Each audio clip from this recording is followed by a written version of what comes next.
Napoleon's first defeat. In 1809, France, under the leadership of Napoleon Bonaparte, was the most powerful nation in Europe.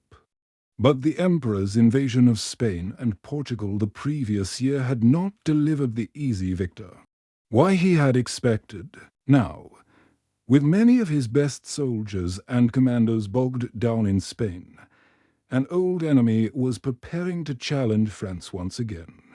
Austria had been preparing for a war ever since its humiliating defeat to France at Austerlitz in 1805, with Napoleon distracted in Spain, and with promises of financial aid from Britain and support from Northern Europe.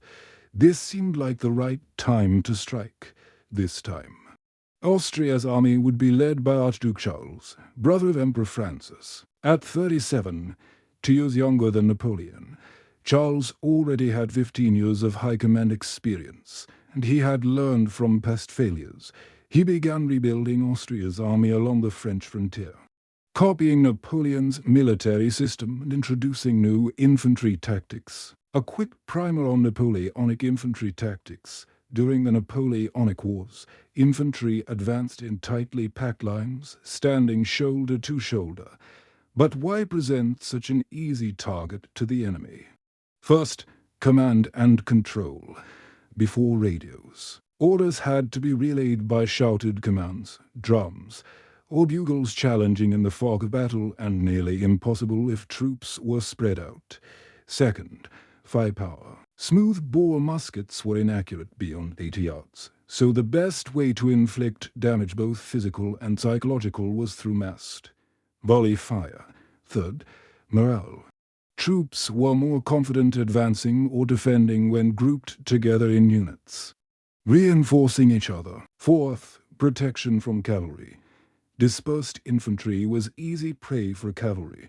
Only by standing together could infantry repel mounted attacks. The basic fighting unit of infantry was the battalion. A French battalion theoretically had 840 men, but in practice had around 500 to 600. Our example here has 605 men, a typical number for the campaign.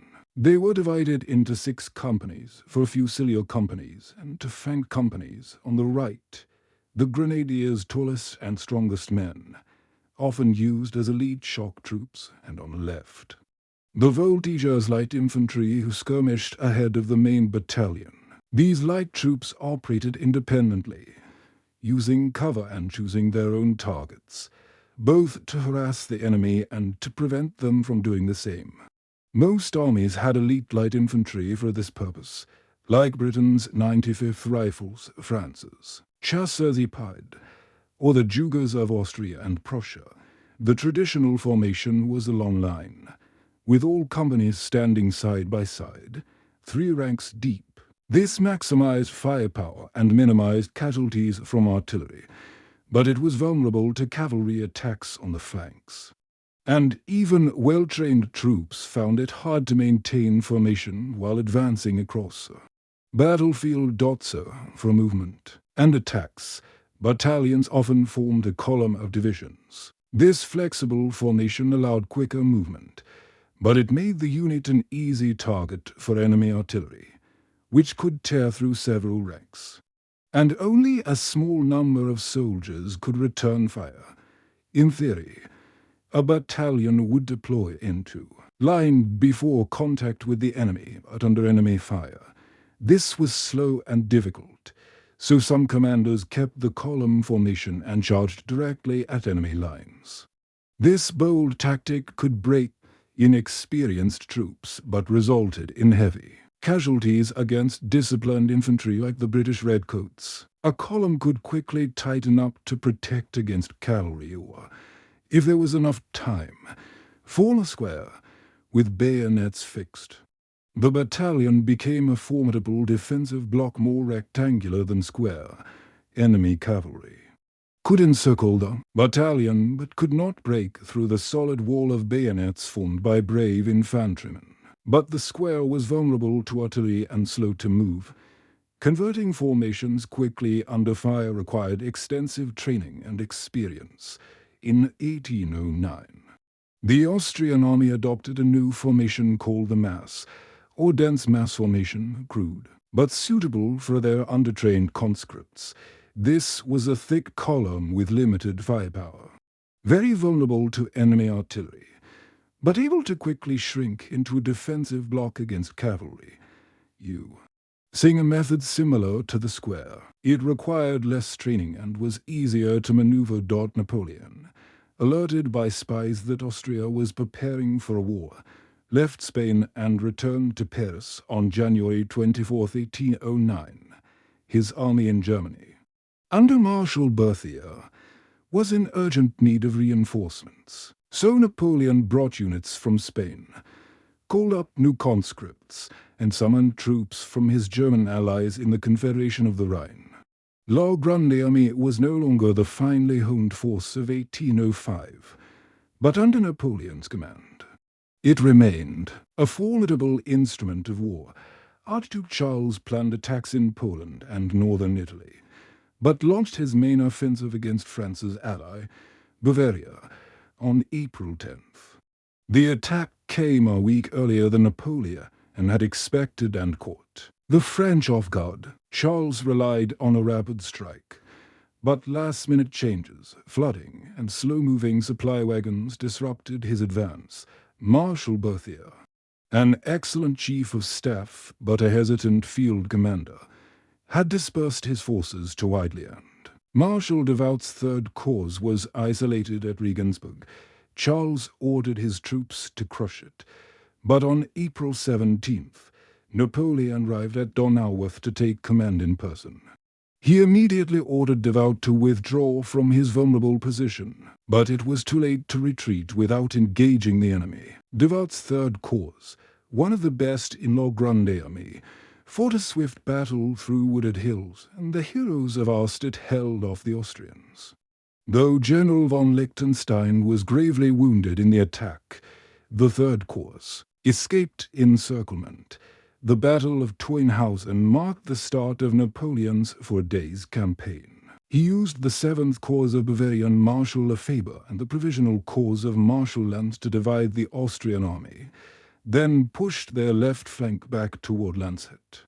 Believing it was the main force, the French and their German allies fought fiercely to seize the city's bridge, but Napoleon realized Charles was not at Landshut End once again. He had left Marshal Davout to face the enemy's main army. He sent Marshal Bessiers to pursue the Austrian left, while Napoleon moved north and encountered the Austrian 4th Corps at Engel. The French and their allies won their 4th victory in as many days, but Charles's main force remained intact, and to preserve it, he ordered a swift retreat across the Danube. The French gave chase, storming the city of Regensburg and its vital stone bridge. Napoleon entrusted the attack to Marshal Lanz. When the assault faltered, Lanz threatened to lead it himself, and his troops, fired up by his courage, captured the city during the siege. Napoleon was shot in the leg, causing panic, but luckily the wound was minor. Austria's determined resistance allowed Archduke Charles to get his army across the Danube.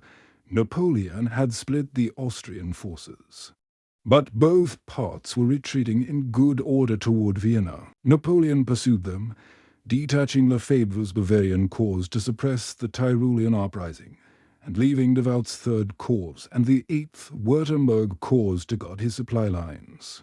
Charles chose not to defend the capital. Vienna surrendered on May 13th after a brief bombardment. Instead, Charles positioned his army on the far side of the Danube.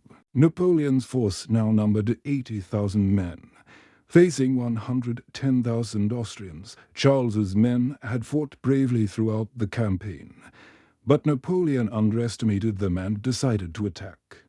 To a cannonball, all men are equal. Napoleon Bonaparte, on the night of May 20th, French engineers hastily built a series of bridges across the Danube's islands, and French troops began to cross by midday the next day. Most of Massena's 4th Corps and the cavalry, about 24,000 men and 40 guns, were across the river. Holding the villages of Aspern and Essling, Napoleon hoped Austria would retreat again, meaning he'd only face a rearguard, but early reports confirmed that the entire Austrian army was advancing in 5 columns, 90,000 men and 300 guns. 1238 the situation worsened. The Austrians released barges and heavy obstacles into the river, repeatedly breaking the French's flimsy bridges. Each time, Napoleon's supply line was cut for hours. Delaying reinforcements and ammunition, the battle began round to 4:45 p.m. When the 1st Austrian infantry attacked Aspern, the village was soon assaulted from 3 sides. General Molotov's garrison clung desperately to the village, fighting hand to hand in the streets and losing half their men to support Aspern. Napoleon ordered a cavalry charge into Austria's 3rd column, but they could not break through. The massed infantry in their dense battalion formations at 6 p.m. Archduke Charles ordered General Bellegarde's 2nd column to capture Aspern at all costs. He personally entered the battle with his senior staff, urging the men forward. In a brutal clash, the Austrians captured the village. Napoleon immediately sent fresh troops to retake it.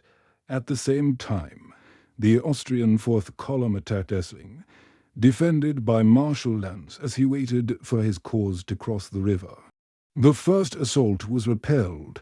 French cavalry commander General Despain led an armored charge in pursuit, but was shot and died from his wounds. By 9 p.m., the Austrian 5th column was in position and launched its first attack on Essling, which was pushed back by Lanz's troops.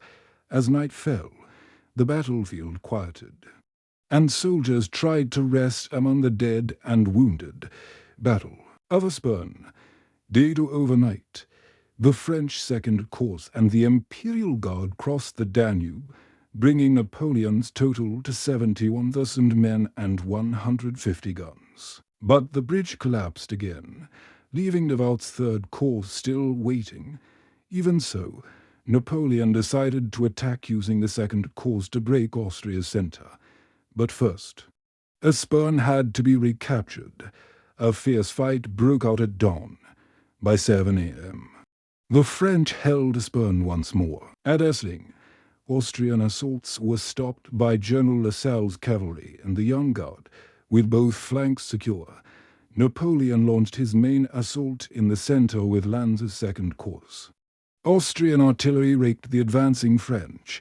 General Saint-Hilaire, a hero at Austerlitz and Jena, led the charge but was struck by a cannonball that shattered his leg. He died from the wound. Archduke Charles deployed his remaining grenadiers to reinforce his center. French infantry, under a hail of fire, began to fall back at this critical moment. The French bridge across the Danube broke again, cutting off supplies and reinforcements. By 2 p.m., the French had been driven out of Aspern again. Heavy fighting continued in Essling, briefly seized by the Austrians before being retaken by the Young Guard.